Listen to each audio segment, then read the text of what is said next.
일토소명 책 속으로 자크 엘률의 노동과 소명. 16세기에 시작된 종교개혁으로 직업이 소명이라는 새로운 명제가 대두되었습니다. 종교개혁자들이 시작하고 청교도들이 화두를 이어갔지만 여전한 문제는 소명의 실천에 대한 딜레마였습니다.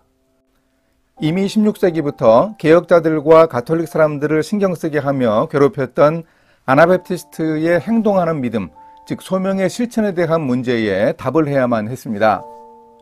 오늘도 여전히 교회와 크리스천들의 어려운 숙제인 세상 속 크리스천의 삶에 관한 문제를 고민한 한 사람, 자크 엘률의 견해를 살펴보려고 합니다.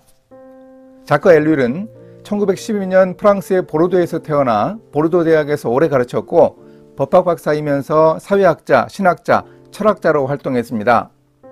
프랑스 정계에도 투신해 활동했고 레지스탕스 운동에도 2차 대전 때 열렬히 가담했습니다. 현대사회의 기술 중심주의의 문제점을 분석하는 책을 많이 남겼습니다. 여기서는 엘률의 노동과 소명에 대한 정리된 글이 담긴 책 자유의 투쟁을 중심으로 엘률의 소명론을 살펴보겠습니다. 작가 엘률은 성경 어디에도 노동과 소명을 동일시해서 다루는 곳이 없다고 합니다. 그것을 이해하기 위해 성경을 길게 연구할 필요도 없다고 자신있게 말합니다. 성경에서 소명은 언제나 선지자나 사도와 같은 하나님에 대한 특별한 섬김으로 부르심을 의미한다는 것입니다. 사람들이 노동이 소명이라는 개념을 성경에서 끌어내리는 이유는 노동을 찬양하려는 유혹 때문이라고 합니다. 18세기 이래 막스 베버에 의해 노동 이념이 나오면서 문명적 노동에 대한 숭배 경향이 생겼다고 주장합니다. 엘률의 노동에 대한 이해를 직접 들어보겠습니다. 노동은 그 자체로 인간을 소외시킨다. 그것은 사회적이거나 경제적인 조건에 속하지도 이념에 속하지도 않는다. 하지만 그렇다고 내가 노동이 나쁘다고 말하는 것은 아니다. 내 말은 노동이 단지 유익하고 필연에 속한다는 것뿐이다. 그러므로 노동을 찬양하지도 하나님의 소명과 혼동하지도 않은 채 노동을 행하자. 땅에 충만하라, 땅을 정복하라는 창세기 1장 28절에서 노동이 하나님의 소명이라는 개념을 끌어내는 것은 얼마나 거짓인지, 노동을 행할 필요가 있고 그게 전부다. 엘률은 노동을 무시하지는 않습니다. 하나님이 생존의 수단으로 주신 것입니다. 바울이 일하기 싫어하거든 먹지도 말게 하라고 야단친 말은 자명한 이치라고 합니다. 그래서 노동은 필수적이지만 현실적이고 어쩔 수 없이 해야 하는 필연의 질서에 속하는 것입니다. 그러면서도 엘률은 또한 노동을 소명으로 인정해야 한다며 이렇게 말합니다. 그리스도인으로서 구속된 자로서 자유로운 자로서 사는 소명이 아니라 그 반대다. 즉 하나님 앞에서 우리를 피조물로 그리고 죄 지은 피조물로 인정하는 소명이 있다.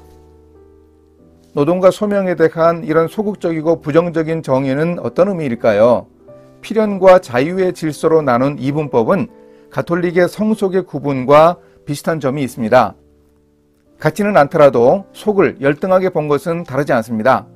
엘룰이 말하는 노동은 우리 삶의 부조리의 표지이고 어떤 궁극적 가치나 초월적 의미도 가지지 않습니다.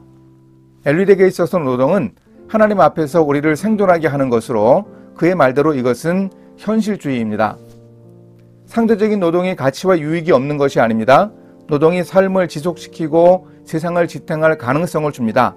이런 영역에서만 노동은 하나님의 뜻이라고 말합니다. 자크 엘률은 이렇게 생존에 관한 부분에서만 노동의 소명이 있다고 봅니다.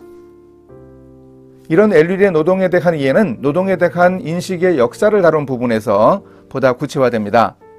교회사를 고찰하면서 엘률은 3세기 말 일부 신학자들이 노동의 가치를 부여했다고 합니다. 노동의 소명은 결혼이나 독신의 소명과 같은 일종의 신분에 대한 소명으로 일이 사람의 삶에서 필연적인 요소임을 강조했다고 봅니다. 4세기 이후에는 하나님에 대한 섬김이 교회 안의 설교나 봉사만이 아니라 섭리라는 개념 안에서 세상에서 하는 봉사로도 확대되었습니다. 하나님의 창조 질서가 유지되고 그 질서를 보존하기 위해서 행하는 노동은 하나님에 대한 섬김이라고 보게 되었습니다. 중세시대에는 노동이 그저 저주일 뿐이라는 입장과 농사일과 같은 신성한 노동은 하나님의 부르심의 대상이 될 수 있다는 입장이 공존했습니다. 하지만 이 후자의 입장, 신성한 노동이 가능한 영역에서도 무역과 같이 돈 거래를 하는 직업은 소명을 구현할 수 있는 노동이 아니라고 보았습니다. 종교개혁 시대에는 노동의 저주 개념이 사라지고 품격이 높아지며 노동의 가치가 강조되는 토양이 조성되었습니다. 이런 분위기가 이어져 일을 통해 인간에게 주어진 죄의 저주를 속할 수 있다는 개념에 도달해 노동이 명백하게 소명의 일부가 되었습니다. 노동이 소명 개념으로 가치가 높아지자 경제활동도 증가되고 그럴수록 더욱 노동의 가치 또한 높아졌습니다. 그러자 노동하는 자들에 대한 하나님의 뜻을 자본가들이 이용했고 19세기에는 종교적 이념을 이용해 노동자들을 착취하게 되었습니다. 하나님의 질서라는 미명으로 복종하고 순종해야 한다면서 일하는 사람들을 속박하고 붙들어두는 부작용이 생겼습니다. 이런 부작용과 더불어 현대에 와서는 노동의 소명 개념이 사라졌다고 엘리는 평가합니다.